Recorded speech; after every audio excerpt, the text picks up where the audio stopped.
After getting no chair turns on season 18 of NBC's The Voice, Jacksonville local Cassidy Lee has spent the last 4 years pouring herself into her music, and now she's returning to The Voice, stage stronger than ever, and she got a turn. We're so excited she is here now. Thank you so much for joining us.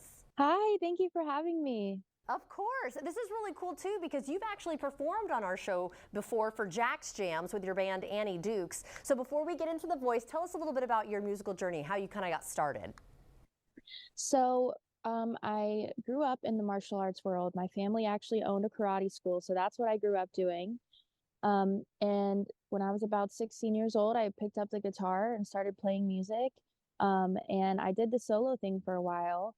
And after the first time I didn't get any chair turns on The Voice, I came home and Annie Dukes formed. And Annie Dukes just became like my entire life. It's so powerful and special to me. So yeah, I play bass and I'm the lead singer of that band. We're actually on tour right now. We are staying at a little Airbnb somewhere in Athens, Georgia, playing a show tonight. So that is basically my life now, is, being on the road with my best friends in a band. So what inspired you then to audition for The Voice back at season 18, but then also now? For season 18, I feel like it was directed a lot towards like wanting to make everyone else proud and wanting to kind of make my dad proud. And it was all kind of focused on that. And I think the difference of now is like, I want to do this for me. So that was really my inspiration back then. Yeah, and to piggyback off of that, your father, he did lose his life, and or he's no longer with us, I should say, and I'm so sorry for your loss there. Thank you.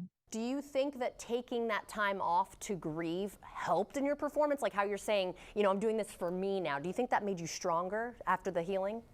I think taking time off definitely helped me in every possible way, just as a human being, as a friend, as a bandmate, but also for my career because after my dad passed, I just got right back into music and I didn't really give myself time to heal. So after that first time I auditioned and I didn't get a chair turn, I kind of took a break and I was like, okay, I need to really sit with this and feel it.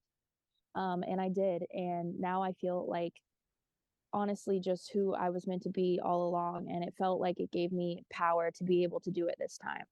Yeah, well, congratulations. And just to kind of share, I share that with you a little bit. My father died. This was 17 years ago, but we were really close, and I was still in college, and I just focused so hard onto that I didn't do the healing either. And later on, it comes bubbling back. So I'm glad that you were able to get the healing a little bit sooner than I did. But I will say that therapy was amazing for me. Oh, I recommend therapy to everybody. Yeah, definitely. All right, well, let's get to all the excitement then. Yeah. So what was your experience like for the blind audition? So the blind audition was just absolutely insane. I feel like the last time I did it, I really blacked out and didn't remember anything. And this time I tried to just like walk around and like take everything in. And it was such an incredible experience. That's so exciting. So what song did you pick and why?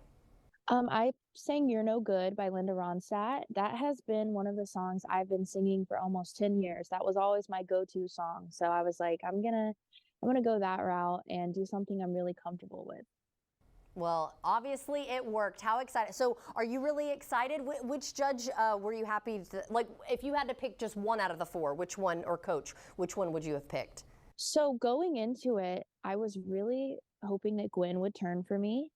But there was something so special about Michael. He was like a first time coach. Gwen and Reba had been on it for a couple seasons, Gwen more than Reba. So they already, they have the hang of it. And Michael, it felt like we were learning and like navigating this experience together because he'd never done it before either. So I felt like he was so genuine, and I'm really glad that I was on his team. Yay! Well, congratulations once again. And like you said, you're touring. So are you going to be coming back to Jacksonville from Athens to do some more stuff here? And if so, where can we find you? We're playing Porch Fest in Jacksonville November 9th. And we're playing the Supergirl Pro November 10th in Jax Beach at the Seawalk Pavilion, which is a really cool all-female surfer competition. So we've got a few shows coming up. Safe travels on the tour, of course, and good luck. Thank you so much. Thank you for having me. Of course. Hopefully we'll have you back in studio soon too. We'd love that. Thank you again. And everyone at home, if you'd like to see this interview again, you can head to First Coast News Plus.